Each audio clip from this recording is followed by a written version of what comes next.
Hello, and thank you for joining today's Environment and Energy Leader webinar titled Preparing Your Facility for the MSGP Renewal in Texas, sponsored by Montrose Environmental Group, with additional speakers from the Texas Commission on Environmental Quality. My name is Jessica Hunt, and I'm the Director of Live Events for E&E Leader. We appreciate everyone joining us live, and a large thank you in advance to those who will be watching this on demand. Before I hand the presentation over to the speakers, I do want to go over a few housekeeping items. If you experience technical difficulties during the event, please follow the troubleshooting tips located in the Help widget at the bottom of your console. If you are still having issues after following the steps, please send a message to me via the Q&A widget, which is open on the top right part of your screen. We will be holding a Q&A session at the conclusion of the webinar, so if you have questions, please submit over the next 40 to 45 minutes. If we do not get a chance to answer your specific question during the live event, the speakers or a member of their team will follow up with you as soon as possible. Joining us from Montrose is Brittany Tones. For the past 15 years, Brittany has been a consultant for stormwater and environmental compliance. She's an experienced environmental consultant in construction, municipal, and industrial stormwater compliance, and has also provided expert witness assistance and support for stormwater litigation. Along with Brittany, we have the pleasure of hearing from Michaela Coleman from TCEQ. Michaela is a permit writer in the stormwater team within the Water Quality Division. She is responsible for reviewing stormwater management programs and annual reports, as well as drafting individual stormwater discharge permits under the Texas Pollutant Discharge Elimination System.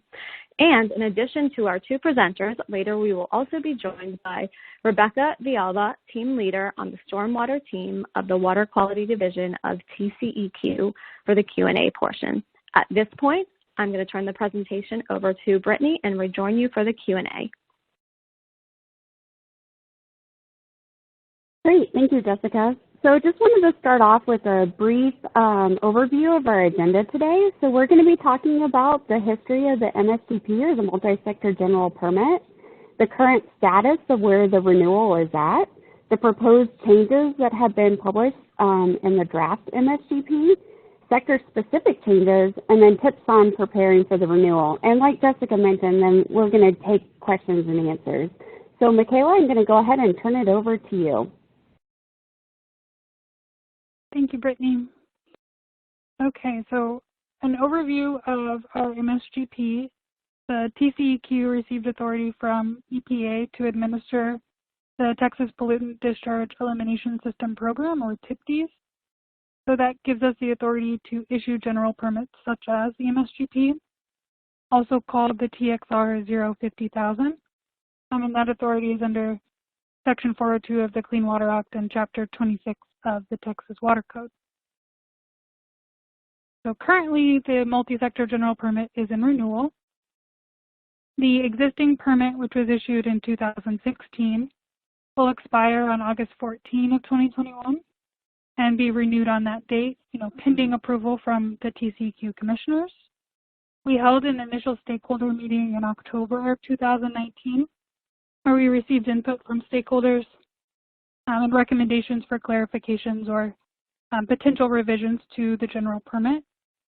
So with that information, we went on to draft the next version of the multi-sector general permit. And we sent the draft permit to EPA for review in May of 2020. And EPA sent us an approval letter for that draft of the MSGP in August of 2020. After that, we finished a new draft of the multi-sector general permit and published that for public comment.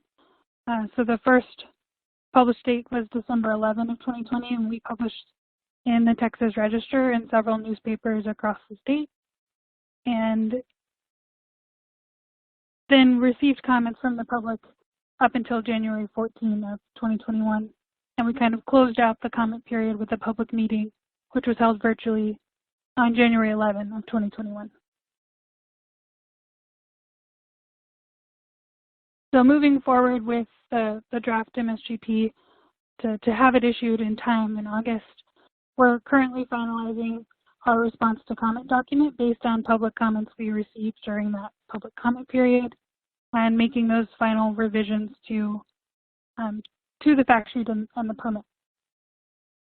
The intent is that we're going to have the permit and fact sheet approved by the commissioners in our July 14, 2021 agenda meeting, and we anticipate that once that's signed, it'll be issued on August 14 of 2021. So it should be available for review at the time of the July 14, 2021 meeting if all goes to plan. Also, based on public comments we received during that public comment period, we did send the permit back to EPA on April 27th for a review of our proposal to remove the signposting requirements that were proposed in the MSGP when it was published. So we were waiting to hear back from EPA about that proposal and what changes we might be able to make to the signposting language. So whenever we receive comments or approval from EPA, we'll make those final edits and be able to move forward with a new final MSGP to the commissioners meeting in July. And then one thing to note, if all goes to plan and the permit's renewed August 14 of 2021, that's when the renewal period will open for existing permittees. So if you currently have an NOI under the 2016 permit or an NEC, no exposure certification, you have 90 days from the new permit issuance to submit a renewal application. So that window should be between August 14 and November 12th. But do keep in mind that we can't accept any renewal applications before August 14th. So don't try going in just yet. Hold off, make sure you have an opportunity to see the final permit and update your documents so that you can submit that renewal application after August 14th.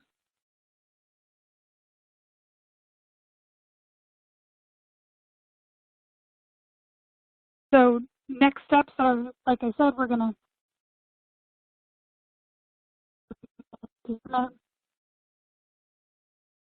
management briefings in order to get permission for us to go to the commissioners' agenda meeting and get permission to finally adopt and issue the general permit. So keep an eye out for that upcoming meeting in July so you can see the proposed final documents. Great. Thank you so much, Michaela. I appreciate that update. Okay, so as we get started to kind of talk about, what has changed with the new draft MSGP, I did want to talk briefly about what hasn't changed. So these are the things that you're already required to do, and so these things are not going to be changing for your facility. So the first thing you need to do is still prepare and implement your stormwater pollution prevention plan or your SWIP. You still have to do your non-stormwater discharge evaluation. You do still have to establish a pollution prevention team or PPT. You still have to describe your pollutant sources, and that includes your inventory of exposed materials. And then you need to still develop and continue your implementation of pollution prevention measures and controls. You do still have to do monitoring and reporting, but I did want to point out that there have been some changes to some of those requirements and nuances. So although you do still have to do them, there has been a little bit of minor changes with that we'll talk about. All right, so I wanted to break this down for the proposed changes, not only administratively, but also operationally. So we're going to talk about the administrative changes first. So really cool thing that we were all excited to see with this renewal, we have now gotten a table that's really nice that has the NAICS codes that are actually laid out in one column, and the other column is going to be the SIC codes. So you know that the SIC codes came out in 1987, and there hasn't really been a lot of changes to those, but the NAICS codes, there's been changes as recently as 2017. So the way TCEQ did this, which is really awesome, is the columns are right next to each other, And so the NAICS code is going to be lined up exactly to the SIC code. And why does that matter? Because you all know that because of the SIC codes, that's going to be what makes you either eligible or you have to get permit coverage under here. And a lot of facilities were having issues with getting their SIC code to match up. So that's been a really, really awesome change that it has come about in this new draft MSGP. Now, TCEQ did mention that, permits have to be submitted electronically now unless you have a waiver, but they did revise the provisional coverage time period for the paper applications to be 48 hours. So previously it was 7 days, and so now it's gone down to the 48-hour provisional coverage period, which matches other general permits that TCEQ has issued. I did want to note that they have updated some items on the notice of intent that's now required and also on the notice of change. And this is actually a pretty big administrative change. So the delegation of signatory form, so originally what we would do with that, so there's under the Texas Administrative Code, there's 30544 requirements for the actual certification of the notice of intent, and that's usually typically going to be a corporate officer, so a vice president, president, treasurer, or somebody that has authority over a certain amount of revenue and employees. They are able to then delegate down signatory authority for reports that are required under the MSGP. So that includes inspection forms, your annual reports, your BMRs, your DMRs. Previously, under the 2016 MSGP, you would actually just fill out a letter and send it in to TCEQ. You'd mail it in. Now it's required to be submitted via STEERS, which is the electronic submittal system, and then you would keep a copy in the slip. So that's actually been a pretty big change that came about with this draft MSGP. Another thing that has changed, and this came about in the 2016 MSGP, so we asked the question back then. They started requiring on the notice of intent in 2016 that you put the outfall locations. We asked at that point, do you actually have to submit a notice of change if the outfall location changes, which we all know during a 5-year period that can absolutely happen, right? Erosion can change, sheet flow can change. So your outfalls definitely are subject to changing. The response in 2016 was that we would not have to submit a notice of change, but with the 2021 MSGP draft permit, you're now going to have to actually submit that NOC when you move the outfall locations. Another thing that has changed is that you're also going to have to submit that NOC, and just remember, this is all electronically now. Anytime you are wavering out a benchmark or your hazardous metals monitoring, or if you're changing the status of your facility. So say you have to shut your facility down for a certain amount of period, now you need to notify the TCEQ of that. And not only do you have to notify TCEQ, but you also have to submit it now to your MS4 operator. So that can be your municipality, but anybody that has jurisdictional control of where you're discharging your stormwater to, they're going to have to receive notification as well. They did also add a requirement that if the MS4 operator requires it, notices of termination not only have to be submitted to TCEQ, but to the MS4 operator as well. And I know that we're going to be working with MS4 operators to understand, based on their stormwater ordinances, whether or not they require that. But just something to know. Another thing that has always been implied is that you need to update your SWIB anytime that the permit renews, because there's going to be additional requirements with every renewal. We saw, from 2006 to 2011 to 2016, there's always been a lot of changes. So we have always assumed that you have to develop and implement the SWIB and update it based on all those changes, but now that has actually been spelled out as a requirement. I did want to talk about this next item that is administrative. I just want to put a caveat out that this is what Michaela was talking about earlier, that Right now, the permit requires that the permittees have to post a sign or other notice of permit coverage, but based on public comment that TCEQ has received, they've actually gone back to EPA to ask EPA if they can remove this requirement or if they can revise it. So stay tuned on that one, but just know that as the draft is written right now, that is an actual new requirement. Something that TCEQ has been talking about for several years is that now you have to electronically submit your discharge monitoring reports, your DMRs, but they did clarify that that is only going to have to happen when you actually exceed any of the parameters. So that's nice. You no longer have to submit those results to the regional office because they are available electronically. TCEQ will have that availability to be able to go into the system and see that. So that's been a nice change as well. A few other administrative changes. So the drainage area sitemap now needs to include the latitude and longitude of outfalls. And I mentioned this earlier. So anytime the outfalls are going to change, you're going to have to submit that notice of change to TCEQ electronically and to your MS4 operator, but you're also going to need to update your drainage area sitemap. And I want to point this out because a lot of times this does actually change and people forget those little steps that are now going to be required. Additionally, TCEQ is now requiring you to include large plots of land where no industrial activity is occurring. So we have facilities sometimes that within their property boundaries, they may have a very large plot of land that's undeveloped that may be next to their facility where nothing is occurring, and that may not be included on the drainage map, but now it needs to be. Now TCEQ did let us know that they are not requiring an outfall for that area because it's not industrial activity and it's not covered under the permit. We just have to show that.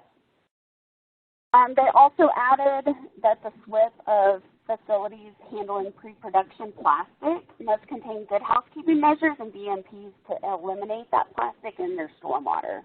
A lot of times this is already written into existing plans, so just keep that in mind. Okay, so we went from the administrative changes. Let's talk a little bit about operational changes. So these are the proposed changes that they've made to monitoring. They did clarify that the rain gauge must be kept on site. So there was a little bit of inconsistencies throughout the permit based on this. We had asked in the October 2019 public stakeholder meeting if that was something that TCEQ would consider changing based on the fact that, you know, like I'm just going to talk about for here in Harris County, we have a really robust flood control rain monitoring system that's available electronically online. But TCEQ did come back and clarify that the rain gauge actually does have to be on site and kept on site. So we did get that clarification. They also have required now that there is a narrative for the nature of adverse conditions that may be occurring that would exclude you from monitoring. Because remember, you know, if there is an adverse rain event or an event that has a lot of lightning or hail or a horrible storm, obviously your safety is going to come into play before anything else. So we have always had that exemption for sampling and monitoring, well, at least since 2016. But now they're just saying that you need to actually have a narrative description of what has occurred and also what the rain gauge reading is at that point. They clarified, which everybody's super excited about this one, they clarified that monitoring is not required in year 5 of the permit cycle. So that was kind of implied with the 2016 MSGP, but now it explicitly says so. So like right now, we're in 2021, we're in year 5 of the permit cycle, and I know that I have clients that are erring on the side of caution and going ahead and still taking samples and doing monitoring this year, but TCEQ has now clarified that that's not required in year 5. So that'll actually be in, 5 years from now in 2026. They also clarified that the hazardous metals results, so your analytical results, are kept on site unless that exceedance occurs, and which again, you would have to submit the DMR to TCEQ.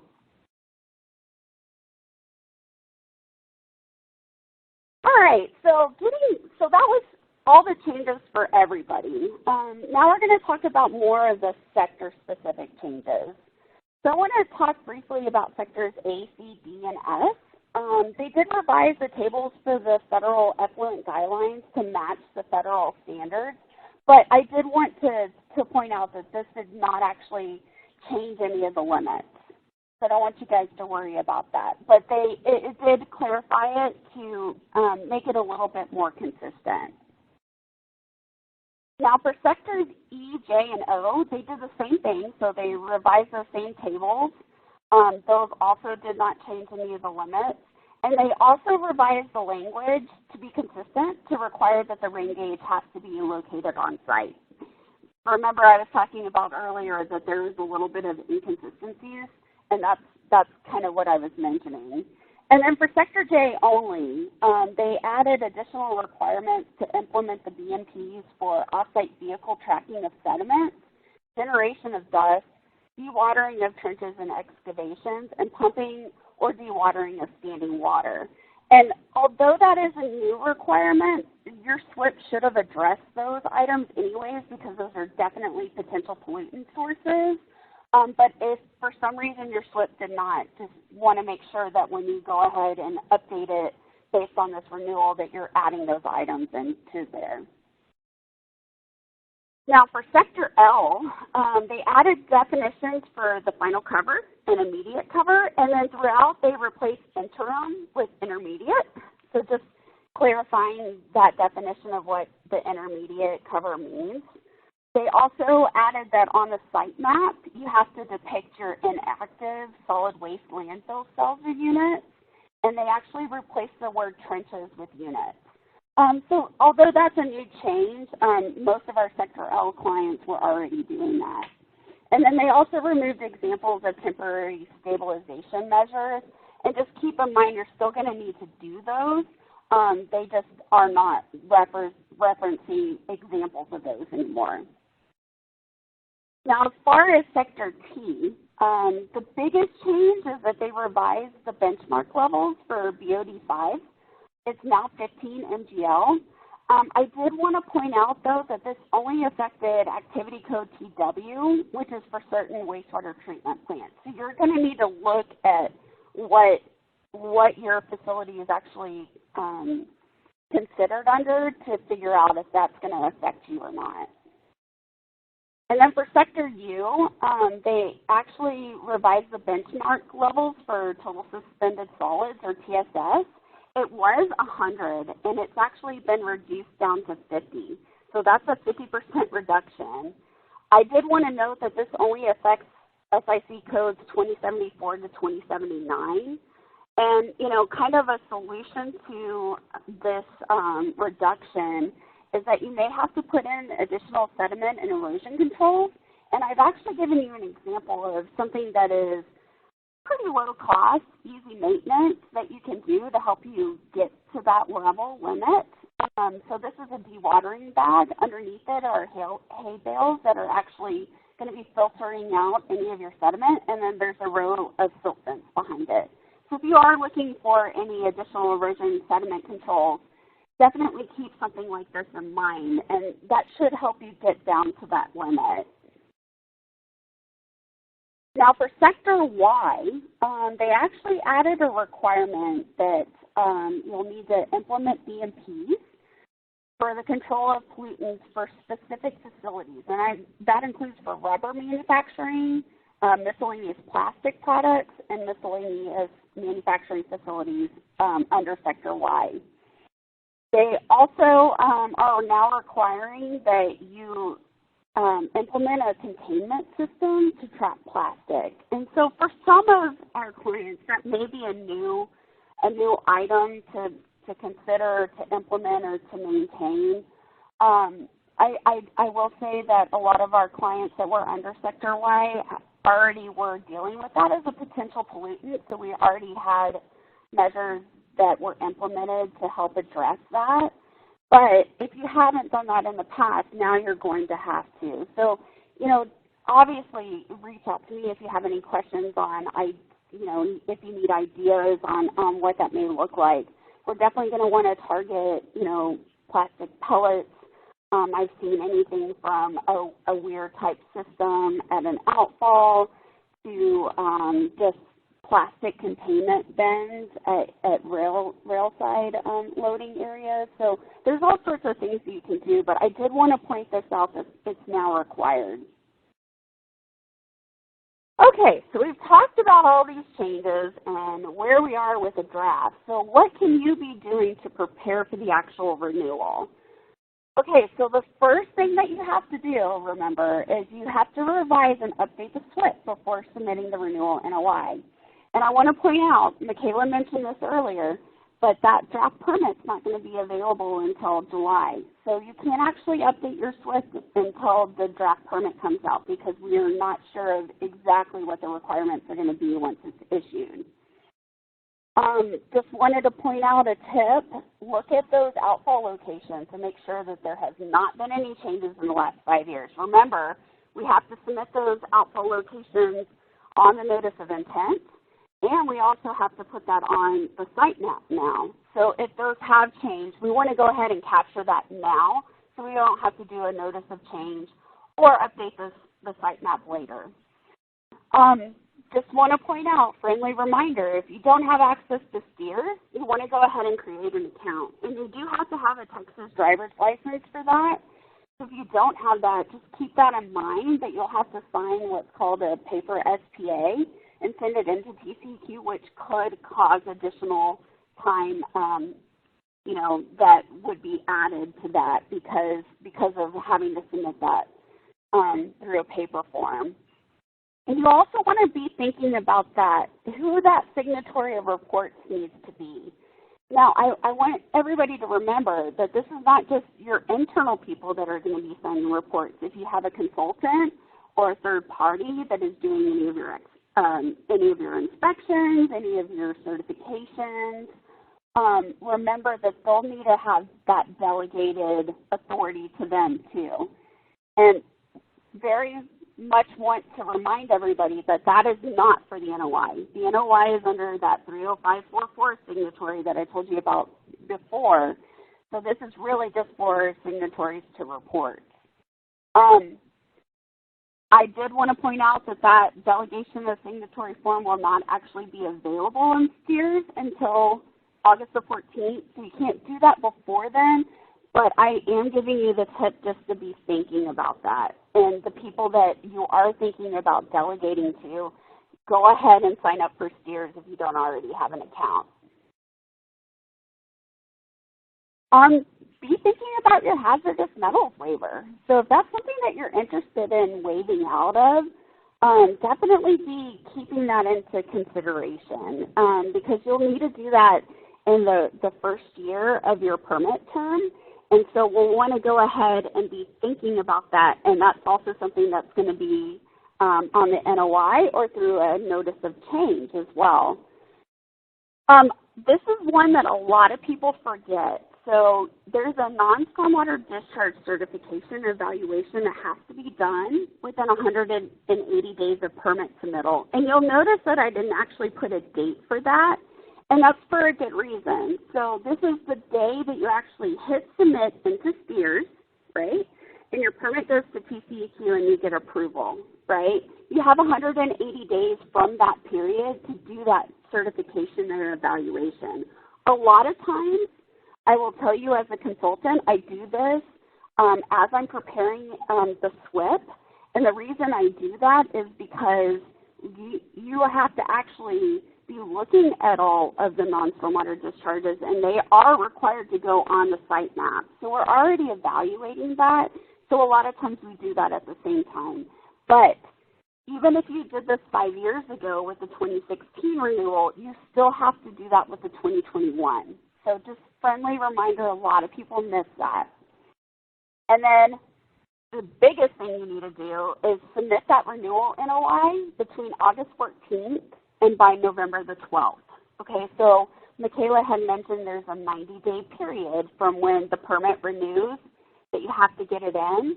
Now, I do want to make sure that everybody understands that you are not able to actually submit or prepare your renewal NOI until August 14th. It will not be available. And I know TCEQ, both Michaela and Rebecca are getting a lot of questions around that. And I just wanted to make that crystal clear that you cannot start that renewal process until August 14th.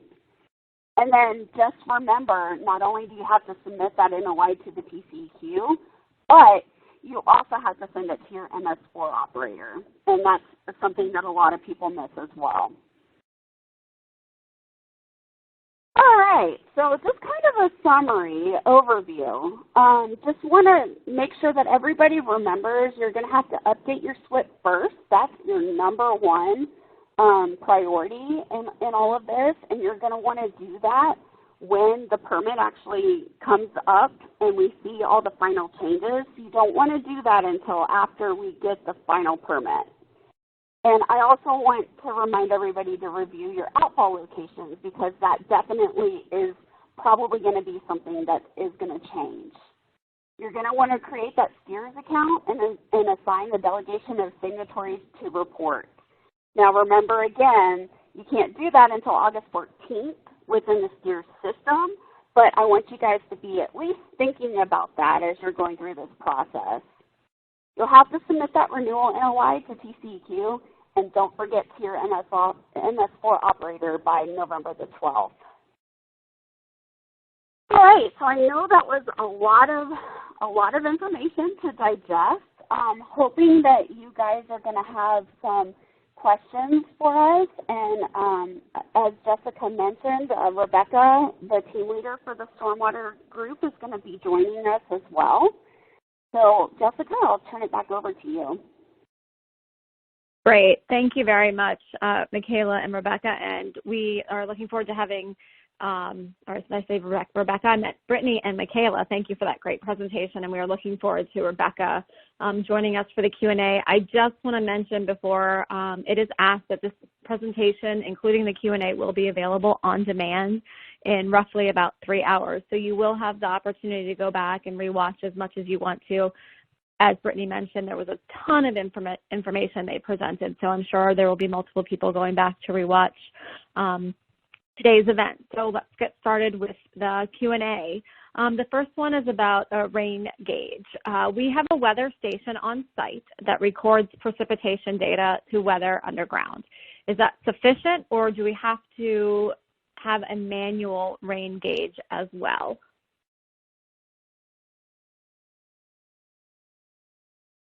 This is Michaela with TCEQ. I can take that question. So the way that the proposed permit is written, it would have to be a physical rain gauge, and an online weather station would not work. However, we have received some public comments based on that, and so we're evaluating if it's possible to make any changes. You know, we can't speak to how the final permit will look just yet. We still have management briefings and more details to iron out based on public comments.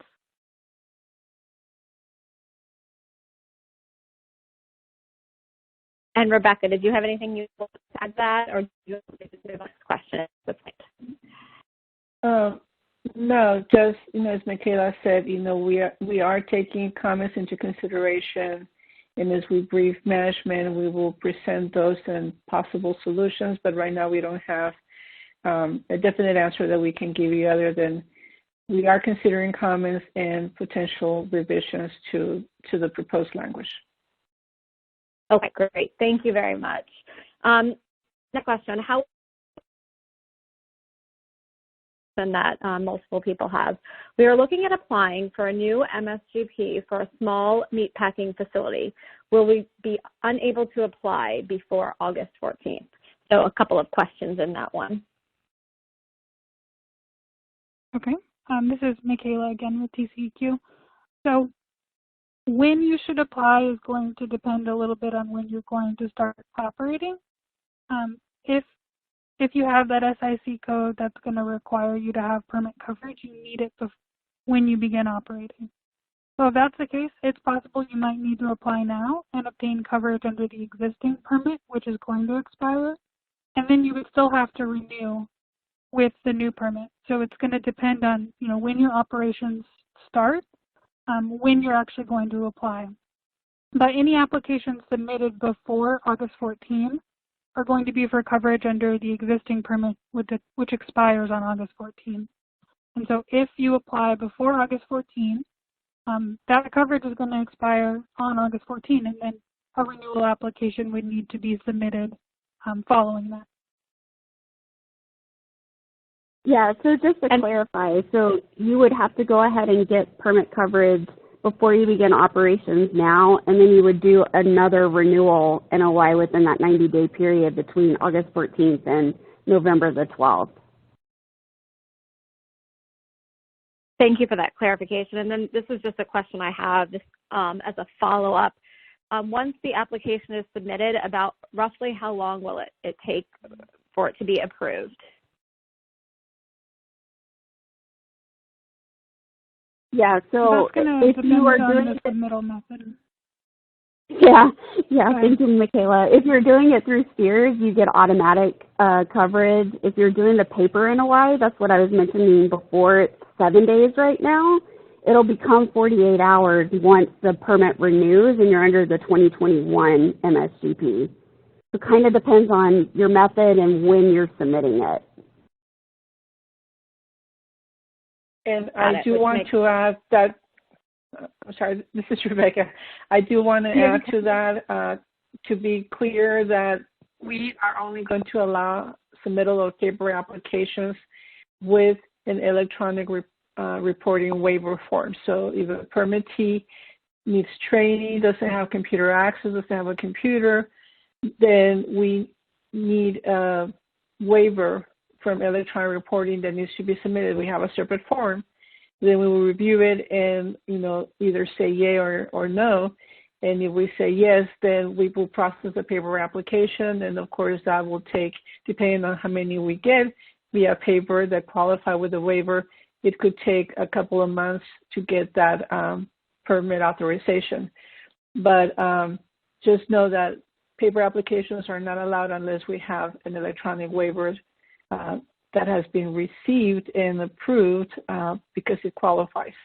Otherwise, if you apply electronically, as soon as you sign the NOI, you pay, and you hit the submit button, do not forget to hit the submit button. As soon as you hit the submit button, then you will automatically then get your response that says that you have a permit authorization, and you will get your certificate, and you can download and print everything that you need to.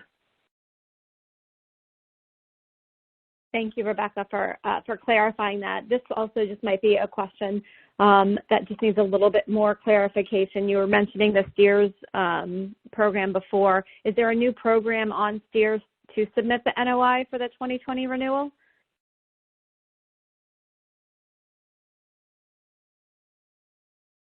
Okay, I will take that. Sorry.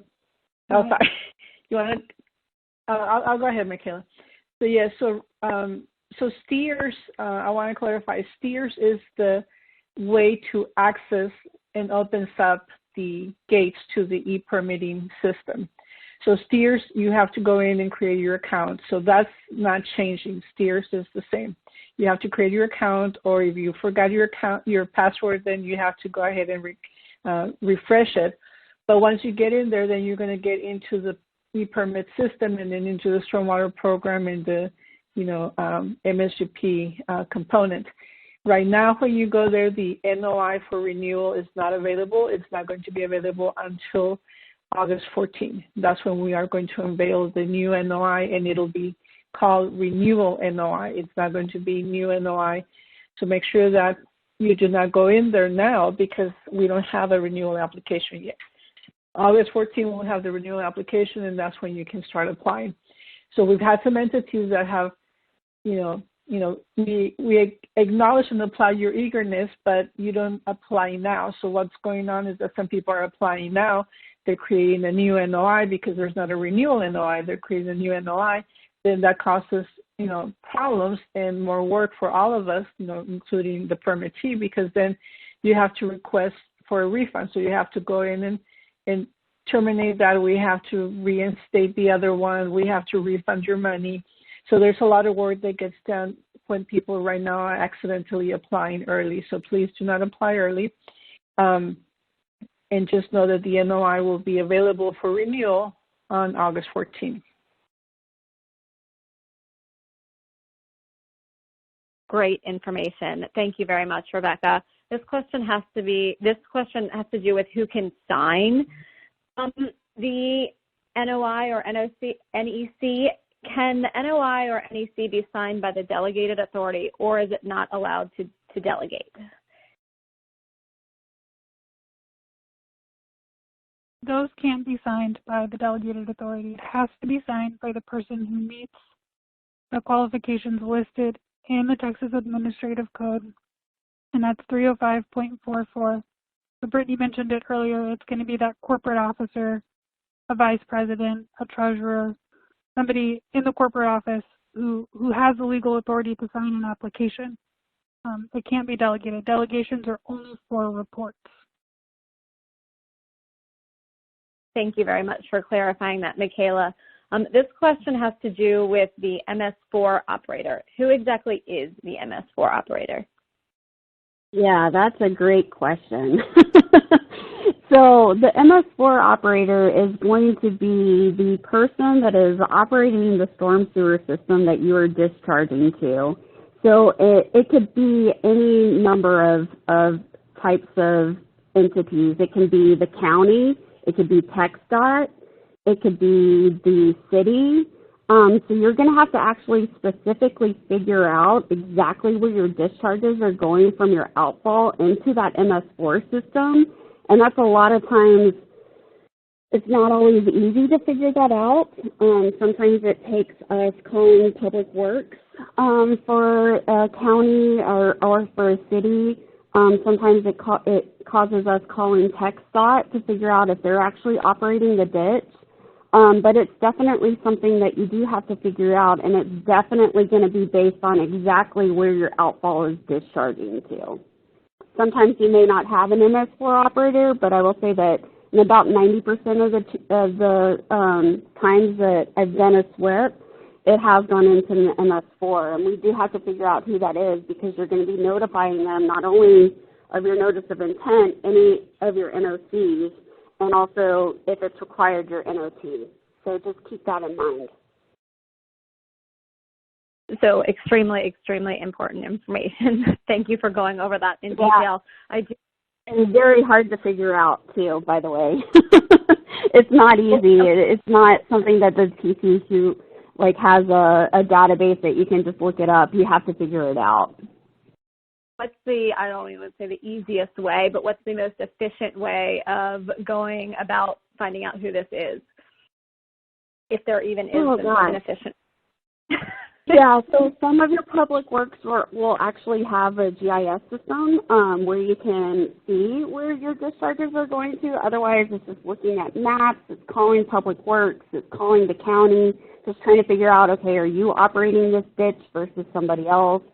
It's a lot easier when you're in, a populated area because a lot of times it's got a little bit more of a robust system, but it's definitely not an easy thing to figure out. Well, I do appreciate you letting the attendees here know that today so they can be prepared when it comes time to submit. I do want to thank the attendees today for all of the questions that keep coming in. We are going to get to as many of them as we possibly can.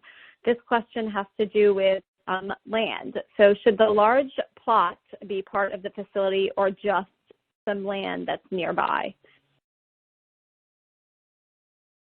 So my understanding of reading the changes that have been proposed is that it is part of the actual property that is part of the facility. And Michaela and Rebecca, if you have any other insight, I'd be happy to hear that. Yeah, that's correct. So it's going to be what's part of the facility, and the definition of facility in the permit refers to it land fixture. Obviously, if you know there's an open plot across the street from your facility, that doesn't need to be included on your map. It's going to be what's directly attached or part of the facility that isn't including those industrial operations.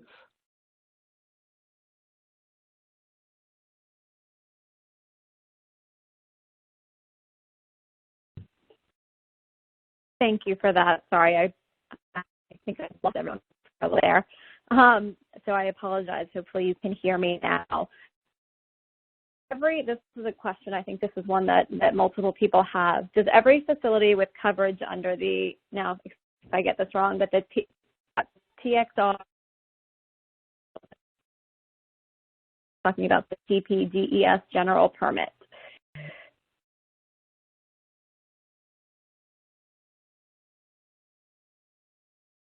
So Jessica, you cut out a little bit. Are they asking if everybody that has coverage under the MSG need to apply for renewal? Yes, sorry about that. Yep, I'm sorry for cutting out there. Yeah, that is correct, unless you no longer need coverage under the general permit. So if you don't apply, if you don't renew, your permit's going to expire and you'll no longer have permit coverage.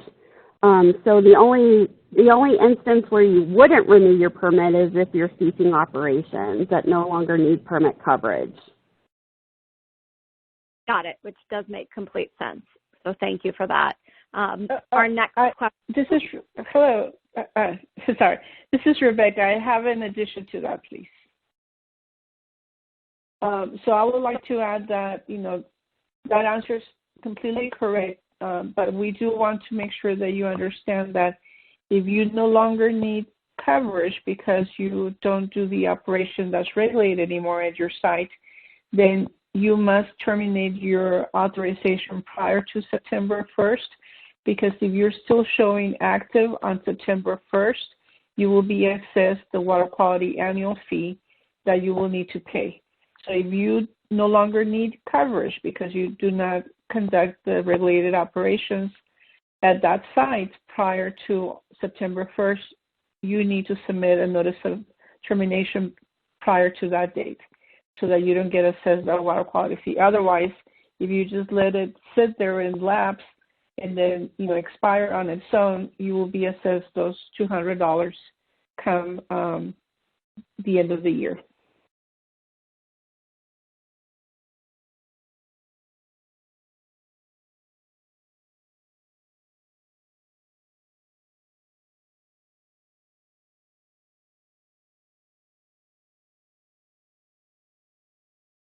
And thank you, Rebecca, for clarifying that information with us. Just wanted to jump on. Brittany, can you still hear me? Rebecca, can you still hear me? And Michaela? Yes. Yes. Okay, excellent. Excellent, thank you. Sorry about that. I seem to be having some technical issues on my side, so I apologize to the presenters as well as the, hopefully this doesn't keep happening. Going back to the MS4, so Brittany, is the MS4 for municipal only, or in other words, if we discharge directly into a river, does that exempt us? It could. If there is not an operator of the river, yes. But a lot of times there is, and usually there is going to be somebody that is in control of that, so just keep that in mind. Of course, it's based on exactly where you're discharging to. So if you have specific questions on that, definitely feel free to reach out to me and I can help you navigate that.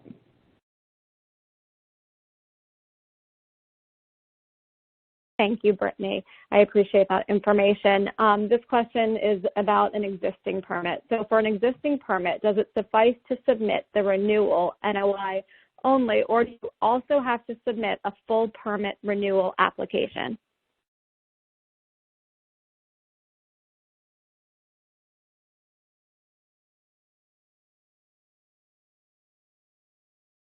Okay, so if it's a renewal NOI, you're just going to have to submit an NOI through SEERS. That's it. So if you already have existing permit coverage, you'll just go into SEERS and submit your renewal NOI, And it's no different than if you did a full NOI. There really isn't going to be any difference in them, only that some of the requirements of what's going to be on the new NOI starting August 14th are going to be a little bit different. And I would just like to add that, based on the question, I gather that maybe this entity also has an individual wastewater permit. Please note that this MSGP only affects your MSGP authorization. It has no effect on what you are required to do with your individual permit. So the individual permit, if you have one, you need to follow, what that permit says, and when that expires, 180 days prior to expiration of an individual permit, you need to submit a full application if that's what you mean. But otherwise, for the MSGP NOI, it is still, if you want to consider it still a full NOI. It is several pages long, but it's different than an individual permit. So I wasn't sure where this question was coming from, so I just wanted to make a distinction that there are two different types of applications out there and permits.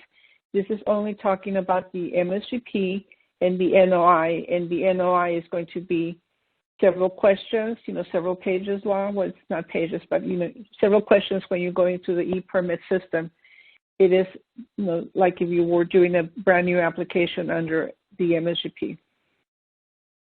We need to gather everything new again, except that if you already applied and, you're there in the system, then the system is going to retrieve general information for use, general characteristics, such as, the permittee name, the site location. Certain things will be already populated. You don't have to fill those out. But anything else, you need to go ahead and provide that new information or updated information. No, I definitely appreciate the fact that you spoke to the different applications in there. I think that helps our audience to clarify, hopefully, which one will be best for them. This next question is kind of a combination of a few that came in. It has to do with the MS4 operators. Will the MS4 operators need a copy of the SWP3? And then what's the best way to notify your MS4 of your NOI? So the MS4 operator only needs a copy of the SWP3 or the SWIP if they actually request that, or if it's in their local stormwater ordinance. It is not required under the MSGP or by TCEQ. The best way to notify the MS4 of your NOI, typically what we do is a cover letter, and then we attach a copy of the NOI and we send it in to the MS4 operator with proof of submittal, and then we put both into the SWIP just so that we can show TCEQ that we have actually notified the MS4 operator. Unfortunately, most MS4s don't have electronic ways to get NOI submitted at this point, or NECs or NOCs or NOTs. So most of the time we're actually having to send in a paper form.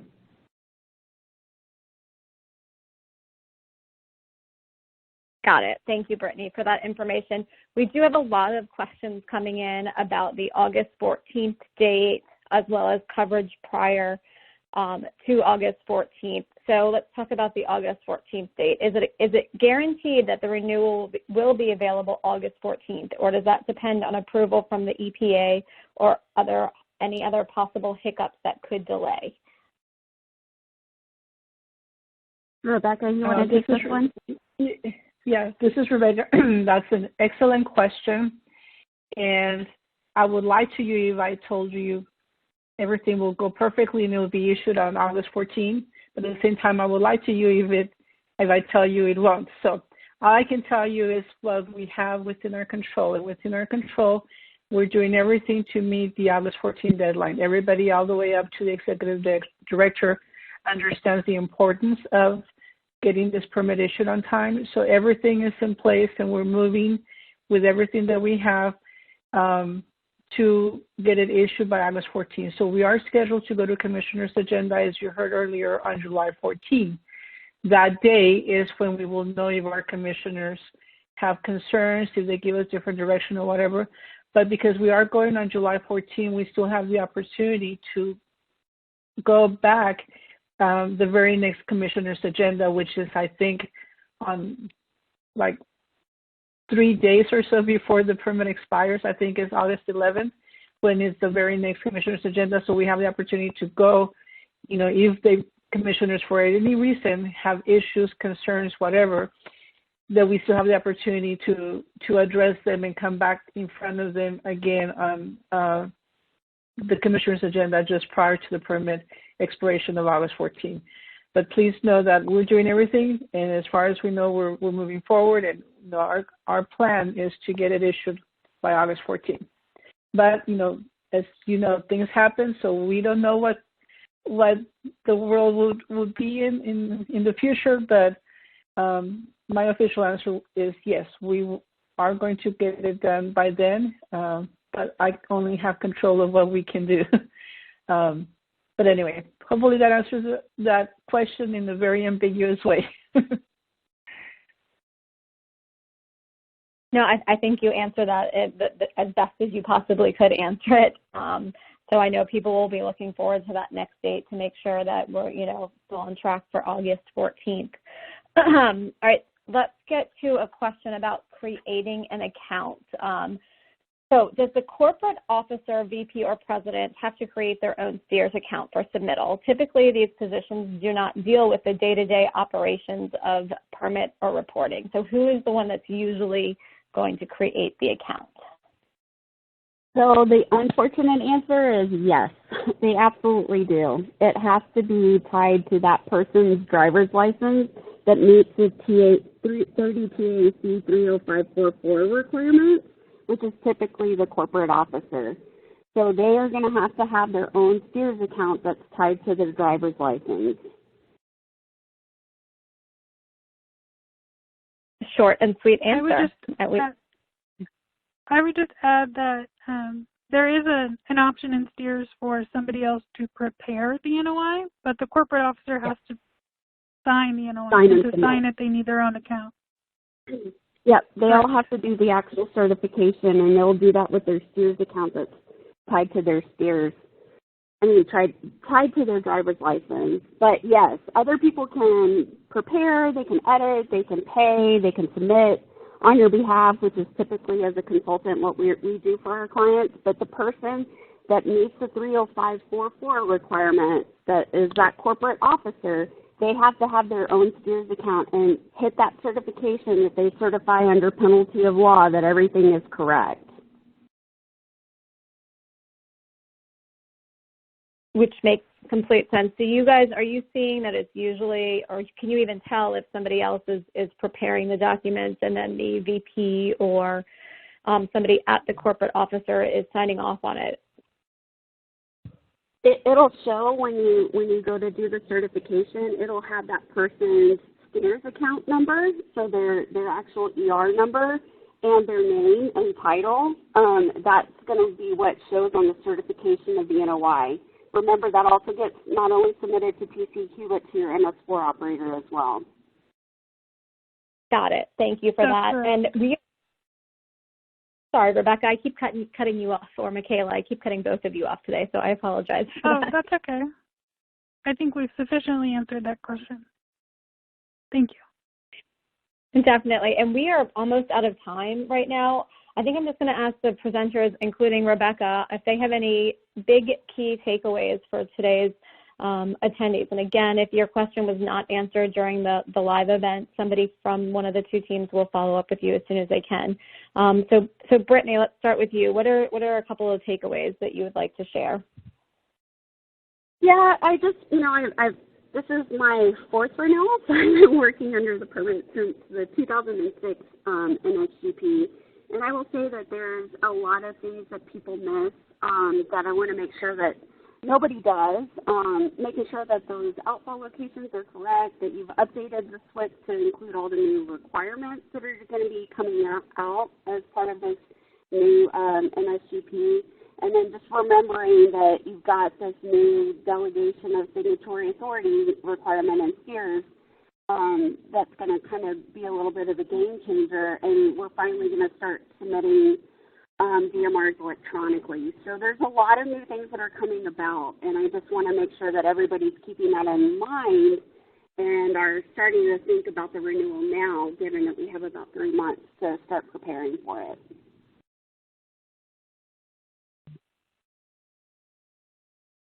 Michaela, did you have anything else to add?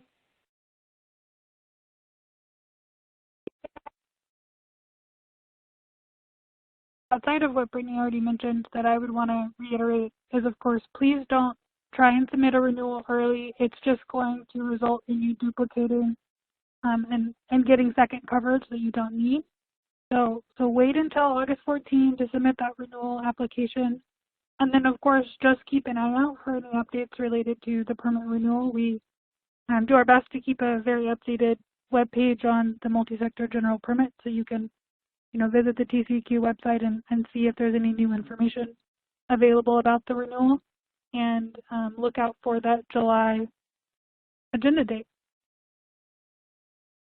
Fantastic. And then, Rebecca, I'll let you close up if you have any final comments. Thank you. Thank you, first of all, for the opportunity that you're offering to update more permittees out there. The more the bigger universe we reach out to, the better it will be in terms of them knowing what's coming down, as well as understanding the process. And right now, like Michaela said, the biggest issue that we're seeing is that we're getting already calls and emails and people applying now when you don't need to apply now. You apply after the permit gets issued. And as Michaela said, watch out for the July 14 agenda.